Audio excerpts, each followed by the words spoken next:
I wanted to bring this to you. So interesting. So a recent report was released by the Harvard Graduate School of Education detailing the drivers of anxiety for young adults aged 18 to 25. 34% reported feelings of loneliness. 51% said achievement pressure negatively impacted their mental health. 58% reported lacking meaning or purpose in their lives in the last month.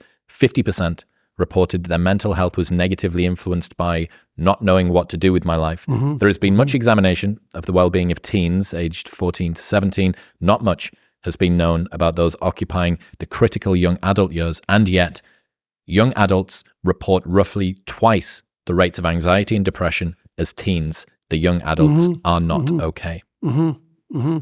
Yeah, I believe that. I saw even with my own kids that like when I was a kid, probably the time between 13 and 15 was the most difficult transition. But I saw that become older. By the time my kids are 30 now, basically. By the time my kids were young adults, I could see that transition into adulthood was the place where the difficulties were starting to mount.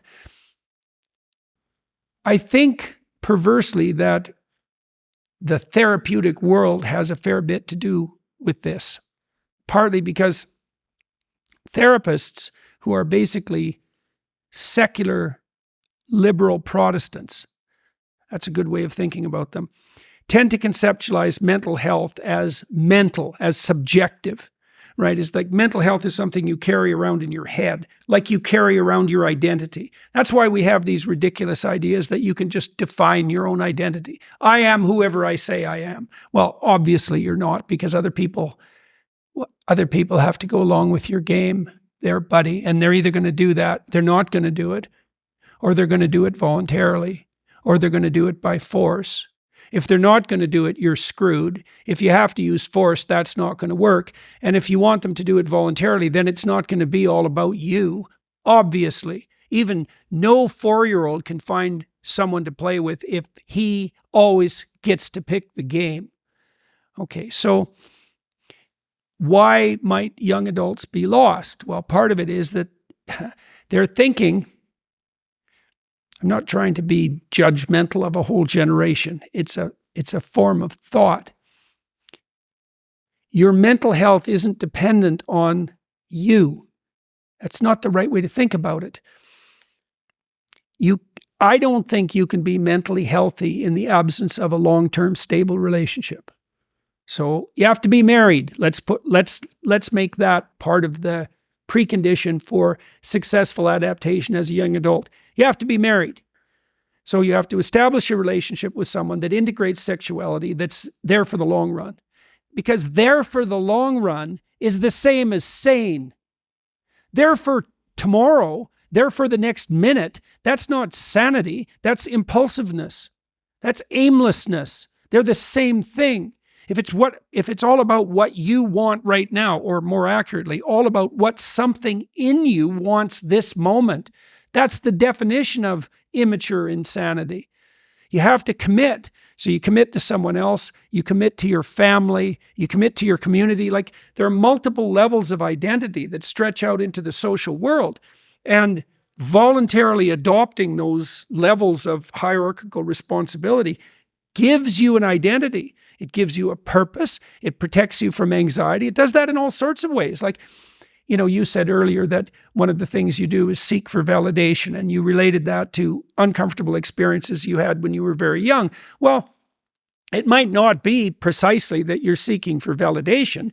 You might be properly investigating how you should be embedded in a social hierarchy at every possible level. It's like, well, people think their mental health is something that they just carry around in their head, and that if they just got the way they looked at the world right, or if other people just played their game, that all of a sudden they'd be mentally healthy. It's like, there's no difference between thinking about yourself and being miserable. Technically, if you look at, you can group descriptive statements about yourself statistically. All the descriptive all the descriptors that are reflective of self-consciousness load on negative emotion. Can you not think about yourself in a positive way? Probably not. Really? Not. Well, let's take that apart. You like doing your podcast and you feel positive about it. Okay, but your podcast isn't about you, right? So if you're thinking about how you're of utility to a broad number of people, maybe you would take some satisfaction in that, but that isn't exactly thinking about yourself, is it? It's thinking about the relationship you've established with other people, and it's a relationship of responsibility. Why do you like your podcast? You can pursue what you're curious about, but you wouldn't have to do that publicly. Okay, so why do you do it publicly? For a few reasons. First one being that it keeps me accountable. That was one of the main reasons, that it kept me accountable, because I knew that if I didn't do it, if I wasn't rigorous and precise and aligned with what I'd said and done previously, that there was an external eye that's watching. Okay. So, well, that's very interesting. So I would also say that's not exactly about you. That's about your ability to establish harmony between what you say and the way you act, and the expectations that an increasingly broad social community has of you as a consequence of what you say and how you act. Okay, that's not about you. That's about your nesting in a social hierarchy, right? And so I think you can, and then you might say too, well, maybe you're thinking about yourself when you're establishing an aim or a goal. Well, not if they're good aims or goals, because if they're good aims or goals, and I would say what good means technically is an aim or goal that will play out well in the medium to long term across a multitude of situations, including many, many people. So a solution that iterates across time, that is situation independent and that's broadly socially inclusive is a better aim, right? It's a higher aim because it integrates more. All right. Now, you might want to be setting up aims and you might be pleased about how you're progressing in relation to those aims. But if those aims don't have the characteristics that I just described, then if the aims have the characteristics I just described, they're not about you. And then we could also ask, what do you mean about you? Exactly. What you are you talking about here? And so we play these identity games in the modern world that are making people anxious and hopeless. And one identity game is, I'm defined by my sexuality. Okay, so let's take that. I'm defined by my sexuality. Okay, but what do you mean by your sexuality exactly? Do you mean the opportunity to engage in sex? Like, are you reducing sexuality as such to the act of sex? Okay, let's say you are. So now what you're telling me is that who you are is who you are when you're sexually desirous. That's what you've reduced yourself to. But it's even more than that. It's the kind of sexual desire that wants gratification right now with no relationship whatsoever. So not only have you now reduced who you are to your sexual desire, you've reduced your sexual desire to the minimal set of preconditions that would satisfy it. Well, then the first question that might come up there is, why not just use porn? It's a lot simpler. And the answer to that is what people are doing. Well, it's no wonder that they're anxious and lonesome and aimless, because they've reduced themselves to a short-term desire. They've found the easiest possible way of gratifying that, and they've abandoned everything that would be a much broader conceptualization of what sexuality would be if it was embedded properly in, well, how about a relationship to start with? And these aren't just opinions. So there are two different strategies of reproduction broadly in the animal world. One is zero investment. Fish, mosquitoes, million offspring, they all die but one, right? So you can reduce reproduction in mosquitoes basically to sex. And you make 1 million mosquito offspring, all you need is one to survive, problem solved. Okay. On the opposite end of the spectrum, literally, are human beings.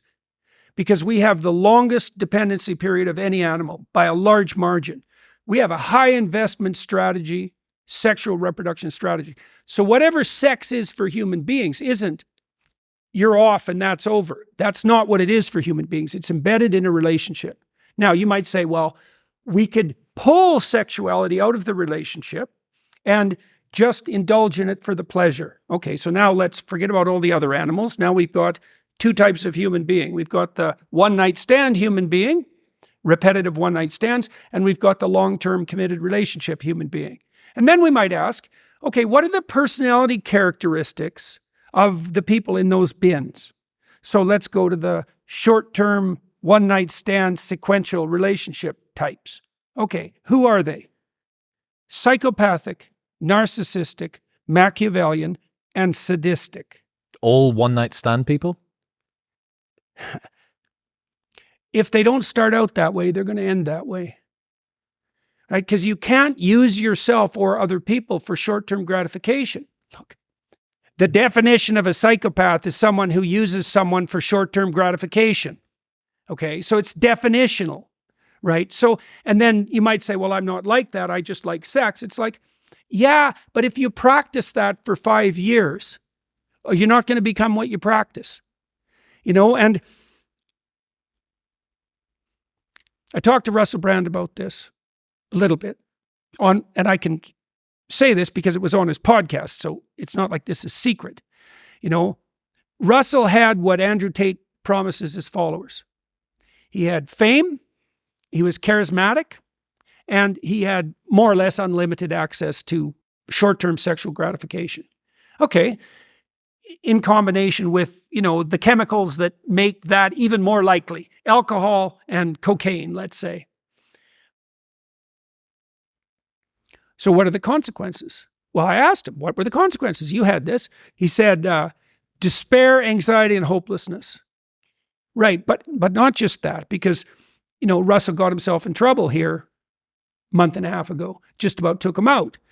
Well, it was his past coming back to haunt him, and he had to scroll through his psyche and see, you know, well, with all these short-term relationships, these short-term sexual gratification binges that I indulged in, did I ever cross the line? Well, the answer is, well, you're going to have like 200 encounters like that, and you're not going to cross the line. When you're drunk, when you're on cocaine, you're going to cross a bunch of lines. And then it's going to come back and haunt you. And so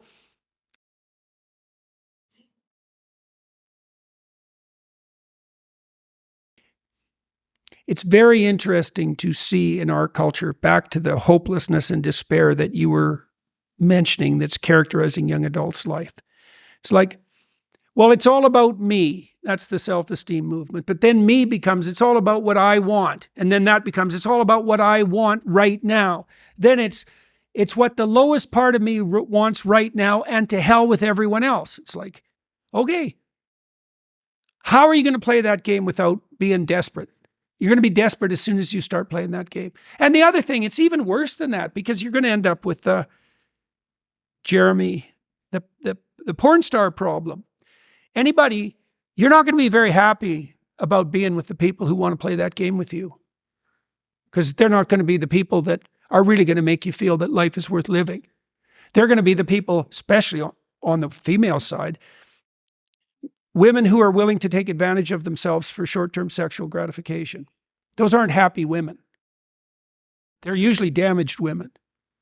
And if they're not damaged when they start playing that game, they're going to be plenty damaged by the time they're done with it. We'll get back to talking to Jordan in 1 minute, but first I need to tell you about Element. I've used Element every single morning for over 3 years now. It is the way I start every single day. It tastes fantastic. It optimizes my hydration. It helps to regulate my appetite, and it improves my brain health. Element contains a science-backed electrolyte ratio of sodium, potassium, and magnesium. Best of all, they've got a brand new chocolate caramel flavor, which you can have hot. Hot Element, I hear you say. What sort of hydration blasphemy is this? But no, it tastes fantastic, and on cold mornings, It's perfect. There is a no BS, no questions asked refund policy, so you can buy it and try it completely risk-free. And if you do not like it for any reason, they will give you your money back and you don't even need to return the box. I've used this every single morning for as long as I can remember, and that orange flavor is phenomenal. Plus, that chocolate caramel is available right now if you go to the link in the show notes below or head to drinklmnt.com/modernwisdom for a free sample pack of all 8 flavors with your first box. That's drinklmnt.com/modernwisdom. Thank you very much for tuning in. If you enjoyed that clip with Jordan, you will love the over 3-hour-long podcast episode, which is available right here. Go on. Give it a tap.